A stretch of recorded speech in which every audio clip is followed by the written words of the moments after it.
দিশমিস স্বপ্ন হলো সত্যি, দিশমিস স্বপ্ন হলো সত্যি।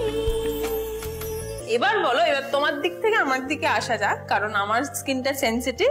এবার সেনসিটিভ স্কিনের জন্য তুমি কি রেজিম সেট করেছো চটপট? সেই দেখো, সেনসিটিভ স্কিনের জন্য তো ক্যান অ্যাক্টিভ অবশ্যই আছে, বাট আমি ক্যান অ্যাক্টিভের কথা বলবো না। আমি যেহেতু অ্যাকোয়াফ্রেশটা আমার খুব পছন্দ হয়ে গেছে, আমি সবাইকে একটু রিকোয়েস্ট করছি একবার ইউজ করে দেখুন। সো অ্যাকোয়াফ্রেশ ফেস ওয়াশ, তার উপরে ক্যান অ্যাক্টিভ টোনার, তার উপরে ক্যান ফেয়ার 15, তার উপরে ক্যান মেক পাউডার।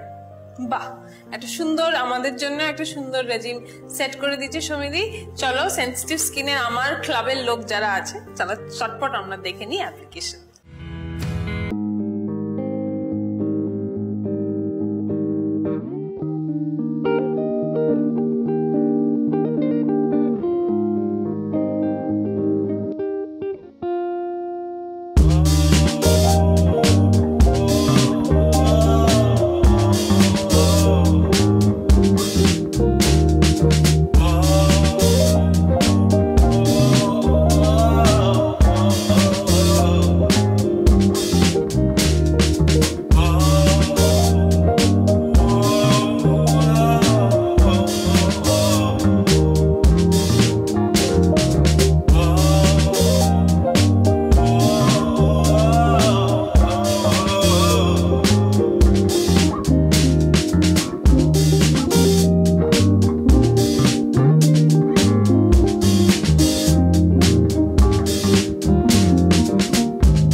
দেখবার পর, এবং আমার তো এখন সামার স্কিন প্রোটেকশন, ট্যান থেকে প্রোটেকশন সর্টের সমিতি।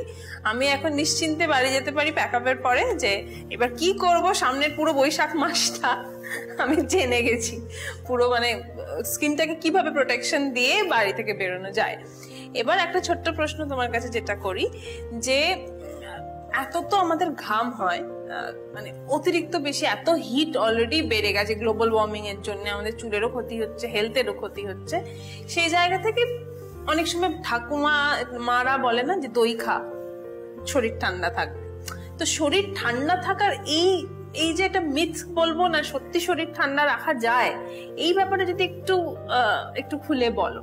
কিংবা এটা ঠিক বলেছো, বিকজ অফ দ্যাট কি গরমে কি হয়, শরীরটা খারাপ হয়, তার কারণ হচ্ছে যে আমাদের বডি সবসময় লিন টেম্পারেচারে পৌঁছতে চায়। This is a certain temperature, যে কারণে আমি বলি যে বরফ খাবেন, তাহলে রোগা হবেন। কারণ বরফ খেলেই না বডিটা ঠান্ডা হয়ে যায়, তো বডি কিন্তু ফ্যাট বার্ন করতে শুরু করে যে নিজের টেম্পারেচারে পৌঁছে যেতে।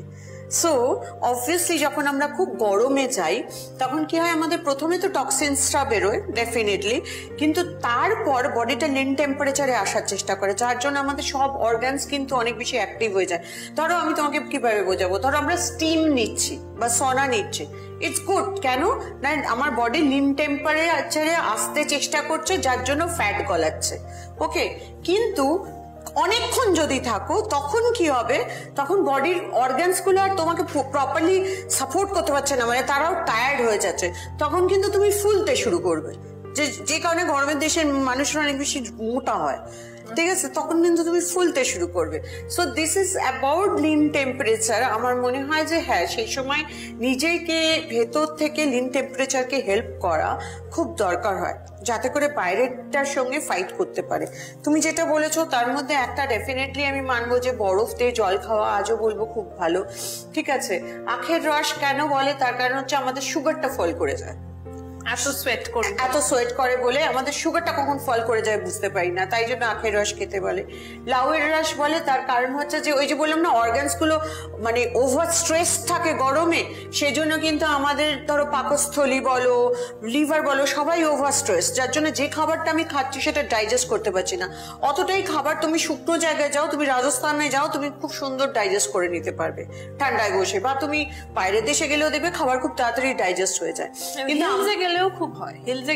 হিলসে গেলেও খুব তাড়াতাড়ি হয়। তো এখানে তোমার অর্গানস গুলো অলরেডি টায়ার্ড হয়ে আছে, ফাইট করছে, সেখানে তুমি যদি খুব হেভি কিছু খাও না, তাহলে তারা আর নিতে পারে না। তো সেখানে লাউয়ের রস, বিটের রস, আবার তোমরা বলবে আমাকে যে আপনারা বলবেন যে এর থেকে ভালো যে বলুন না অন্য কিছু বীজ খেয়ে নেই, তা বলছি না।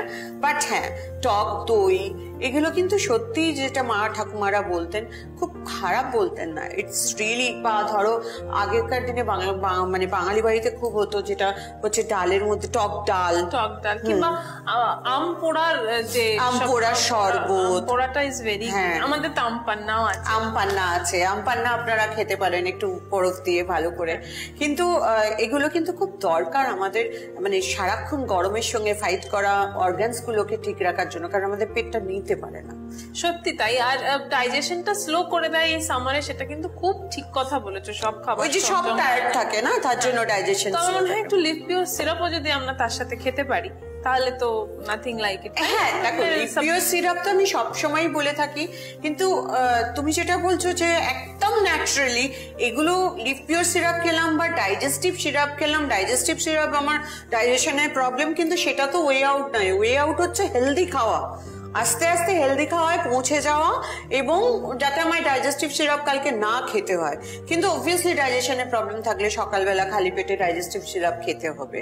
অ্যান্ড লিভ পিওর সিরাপটা অবশ্যই, কারণ টক্সিন জেনারেট হয় তো, অনেকেরই সবটা ঘাম দিয়ে বেরোয় না, তো ডেফিনেটলি সেটা লিভারের উপরে প্রেশার পড়ে। তো আমাদের মতো গরমের দেশে কিন্তু লিভ পিওর সিরাপটা খাওয়া, মানে ভালো করে জেনে লিভারের জন্য ভালো খাওয়াটা খুব দরকার।